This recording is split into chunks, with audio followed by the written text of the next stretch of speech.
2007년 8월 31일, 여름의 끝자락이자 가을로 넘어가는 초입. 전남 보성 앞바다는 평화롭게 빛나고 있었습니다. 해안가를 스치던 바람은 아직 따뜻했고 파도는 고요하게 밀려왔다 사라지기를 반복했습니다. 그날 오후 19살 대학생 남녀 커플은 함께 바닷가를 거닐고 있었습니다. 교제 중이던 두 사람은 여름방학을 마무리하며 새로운 학기를 앞두고 짧은 여행을 즐기던 중이었습니다.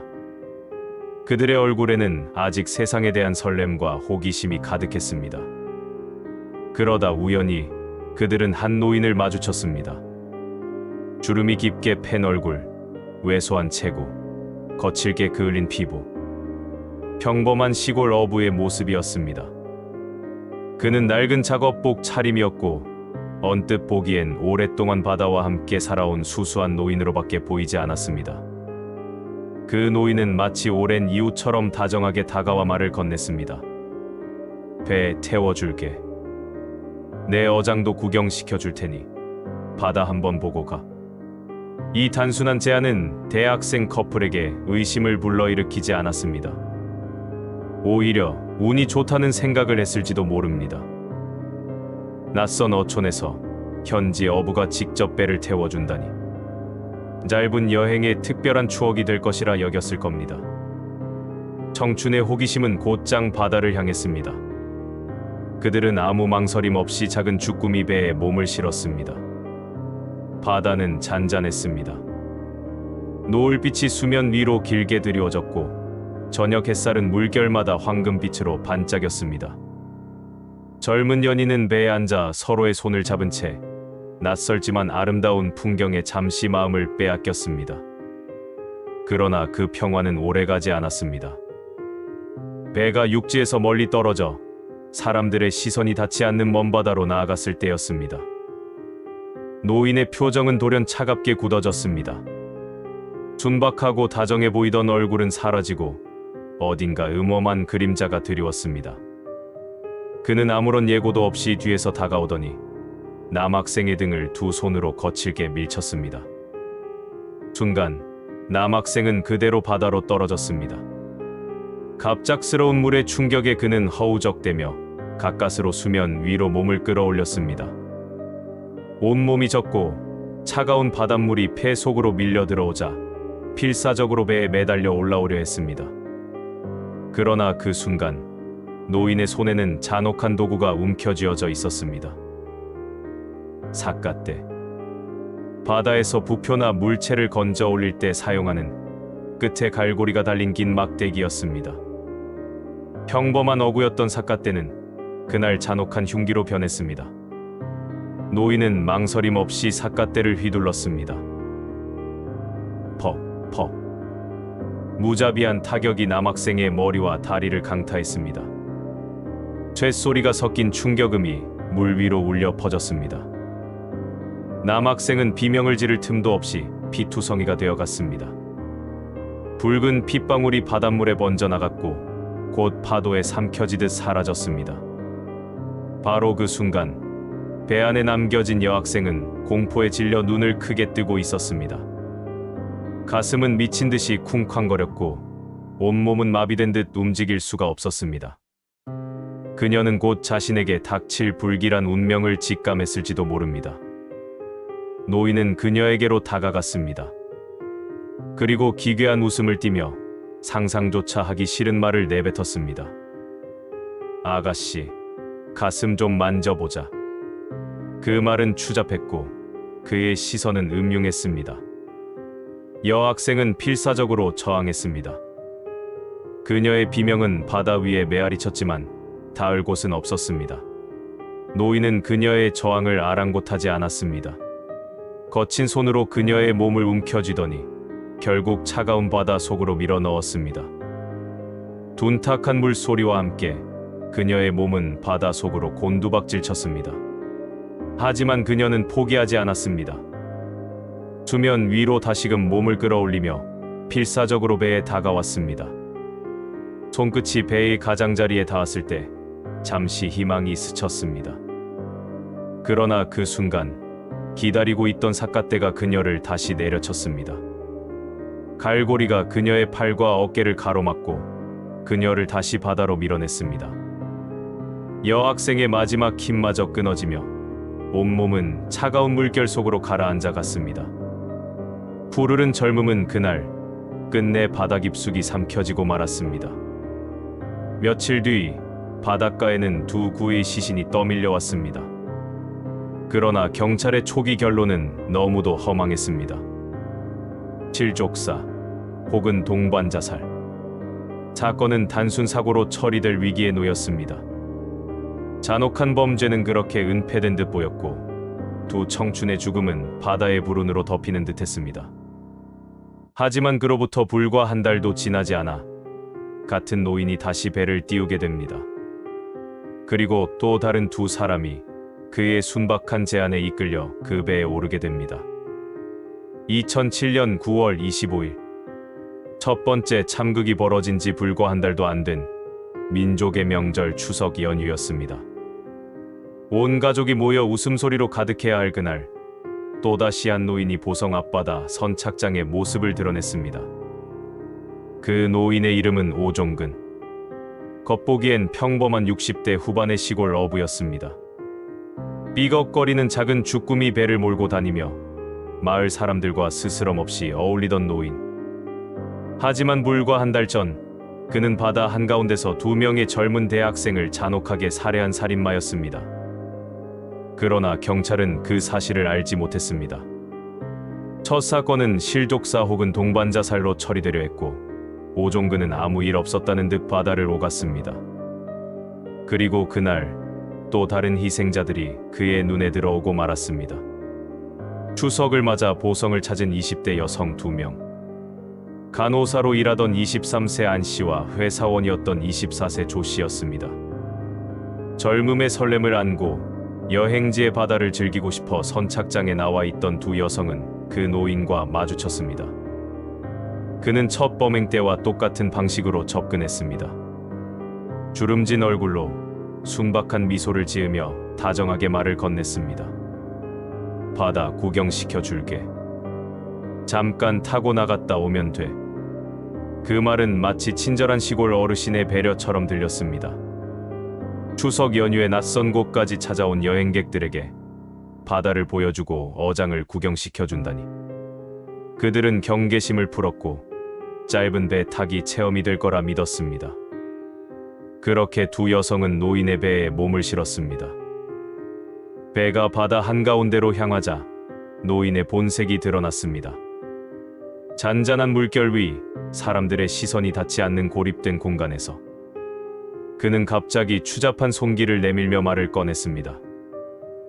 아가씨, 가슴 좀 만져도 되나? 피해자들은 경악했습니다. 안 씨와 조 씨는 동시에 몸을 젖히며 격렬히 저항했습니다. 그들의 눈빛에는 공포와 분노가 동시에 떠올랐습니다. 하지만 오종근은 물러서지 않았습니다. 갑자기 안 씨를 거칠게 붙잡아 배 바닥에 내던졌습니다. 머리가 바닥과 선실 모서리에 부딪히며 둔탁한 소리가 울렸습니다. 곧이어 그는 그녀를 바다로 밀어 넣었습니다. 또 다른 피해자인 조 씨는 비명을 지르며 노인에게 달려들었습니다. 친구를 구하기 위해 그리고 자신을 지키기 위해 필사적으로 몸을 던졌습니다. 그러나 오종근은 오히려 그녀의 목을 움켜쥐고 거친 힘으로 조 씨를 선실벽에 내동댕이 쳤습니다. 숨이 막히고 눈앞이 흐려지던 순간 그녀 역시 바다로 밀려 떨어졌습니다. 차갑고 깊은 파도 속에서 희생자들은 필사적으로 수면 위로 솟구쳐 오르며 배에 매달리려 했습니다. 그러나 그들의 몸을 기다리고 있던 것은 삿갓대였습니다. 갈고리가 달린 그 막대기가 두 여성의 몸을 무자비하게 밀쳐내며 끝내 차디찬 바닷속으로 가라앉히고 말았습니다. 하지만 이번에는 단서가 남아 있었습니다. 배에 오르기 직전 두 여성은 우연히 한 사람을 만났습니다. 30대 여성이었는데 잠시 그녀들에게 휴대폰을 빌려 남편에게 전화를 걸었습니다. 그 과정에서 피해자들의 휴대폰에는 남성의 번호가 통화 기록으로 남게 되었습니다. 그리고 바로 그 번호로 짧은 문자가 도착했습니다. 배 타다 갇힌 것 같아요. 경찰 보트 좀 불러주세요. 짧지만 절박한 구조 신호였습니다. 그 문자는 피해자들이 살해당하기 직전 마지막으로 남긴 흔적이었습니다. 더불어 두 여성은 119로도 여러 차례 전화를 걸었습니다. 그 짧은 통화 기록 속에는 섬뜩한 노인의 음성이 포착되었습니다. 어디서 무전하나. 이 짧은 한마디와 배의 엔진 소리. 이것이 훗날 오종근을 범인으로 특정하게 하는 결정적 증거가 되었습니다. 그리고 또 하나의 기적이 있었습니다. 바다에 빠져 흔적도 없이 사라졌다고 여겨졌던 대학생 커플의 유품인 디지털 카메라가 뜻밖에도 발견된 것입니다. 인근에서 조업하던 꼬마 어선의 그물에 작은 카메라가 기적처럼 걸려 올라왔습니다. 그 안에는 충격적인 사진이 남아 있었습니다. 바로 오종근의 뒷모습과 배의 선실 모습이었습니다. 그 뒷모습은 피해자들이 마지막 순간까지 마주했던 바로 그 사람이 오종근이었음을 증명했습니다. 이제 바다는 더 이상 진실을 감출 수 없었습니다. 피해자들의 절규는 문자와 음성, 그리고 사진으로 되살아나 경찰 수사에 불을 붙였습니다. 두 번째 사건 이후 경찰은 단순 실종이 아닌 연쇄살인 가능성에 무게를 두고 본격적인 수사에 착수했습니다. 대학생 커플의 시신, 두 여성의 절박한 구조 문자와 119 통화 기록, 그리고 어부의 그물에서 올라온 디지털 카메라까지 모든 증거는 하나하나 오종근을 가리키고 있었습니다. 그의 배에서는 여성 피해자의 신용카드와 머리끈까지 발견되었습니다. 수많은 정황이 그가 평범한 어부가 아니라 잔혹한 살인마임을 증명했습니다. 두 번째 사건 이후 경찰은 더 이상 눈을 감을 수 없었습니다. 경찰은 보성 앞바다의 어부들을 상대로 대대적인 탐문 수사를 벌였습니다. 그 가운데 한 척의 배가 유독 눈에 띄었습니다. 오종근이 몰던 작은 주꾸미 배였습니다. 배 안에서는 충격적인 물품들이 발견되었습니다. 누구의 것인지 특정할 수 있는 유품들이 고스란히 남아 있었던 것입니다. 더불어 119 통화 기록 속 남자의 목소리. 이 음성을 숭실대 소리공학연구소 배명진 교수팀이 정밀 분석한 결과 오종근의 목소리와 스펙트럼이 정확히 일치했습니다. 배의 엔진음조차도 그가 몰던 배의 소리와 동일하다는 사실이 밝혀졌습니다. 이제 그는 더 이상 부인할 수 없었습니다. 경찰은 오종근을 긴급 체포했고 그는 범행 현장을 재현하기 위해 수많은 취재진과 주민들이 지켜보는 앞에서 현장 검증에 끌려 나왔습니다. 카메라 앞에서도 그는 태연했습니다. 무표정하게 삿갓대를 들어 보이며 범행 당시를 재현했습니다. 그의 태도는 보는 이들을 경악하게 만들었습니다. 재판 과정에서 오종근은 끝내 반성하지 않았습니다. 오히려 그는 믿기 힘든 말을 쏟아냈습니다. 공짜로 배 얻어 타려던 놈들이 잘못이지 내가 뭘 잘못했냐. 나는 그저 여자의 가슴을 만져보고 싶었을 뿐이다. 이 발언들은 그대로 언론에 보도되며 국민적 분노를 불러일으켰습니다. 살인을 저지르고도 죄책감은커녕 변명을 늘어놓는 그의 모습은 전형적인 사이코패스의 얼굴이었습니다.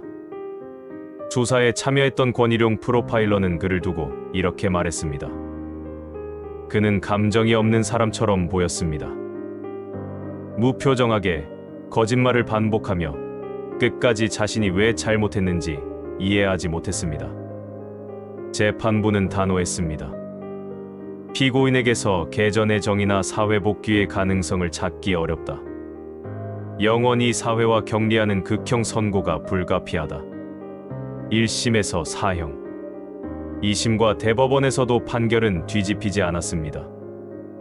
오종근 측은 사형제 자체가 위헌이라며 헌법재판소에 위헌 심판을 제청했습니다. 하지만 헌재는 2010년 5대4의 의견으로 사형제는 합헌이라는 결정을 내렸습니다. 그의 사형 선고는 그대로 확정되었습니다. 그러나 법정의 판결보다 더 가혹한 심판은 그의 가족에게 닥쳤습니다. 오종근의 범행 사실이 알려지자 가족들은 이루 말할 수 없는 고통에 빠졌습니다. 특히 큰아들은 아버지의 죄를 견디지 못했습니다. 살인마의 아들이라는 낙인 속에서 괴로움 끝에 스스로 목숨을 끊었습니다. 아내는 고향을 떠나듯 도망쳤고 흔적도 남기지 않았습니다.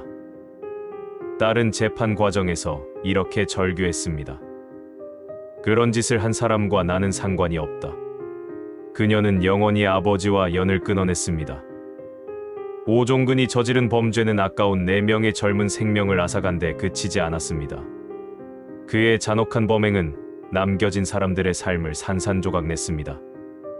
자식을 잃은 부모는 평생 지울 수 없는 슬픔 속에서 무너졌고 친구들은 악몽에 시달려야 했습니다. 지역사회도 충격에 빠졌습니다. 평범한 노인으로 알았던 사람이 사실은 연쇄 살인마였다는 사실은 모든 이들의 믿음을 무너뜨렸습니다. 바다는 더 이상 풍요의 상징이 아니라 죄 없는 목숨을 집어삼킨 공포의 장소로 기억되었습니다. 오종근은 한순간에 수많은 사람들의 미래와 일상을 파괴한 악마였습니다. 그러나 그의 사형 집행은 끝내 이뤄지지 않았습니다. 한국은 1997년 이후 사실상 사형 집행을 중단한 사형제 집행 유예 국가입니다.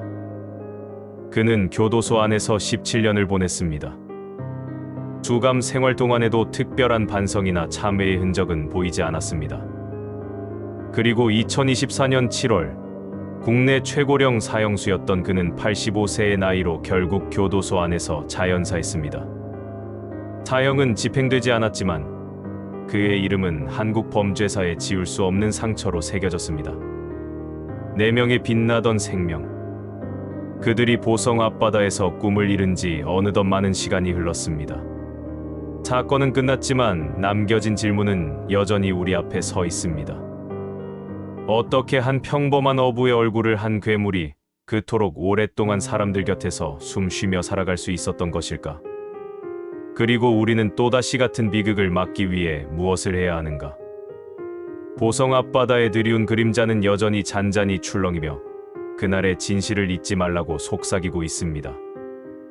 그리고 우리는 희망합니다. 다시는 이런 비극이 반복되지 않기를. 그리고 바다에 잠든 영혼들이 이제는 편히 쉬기를.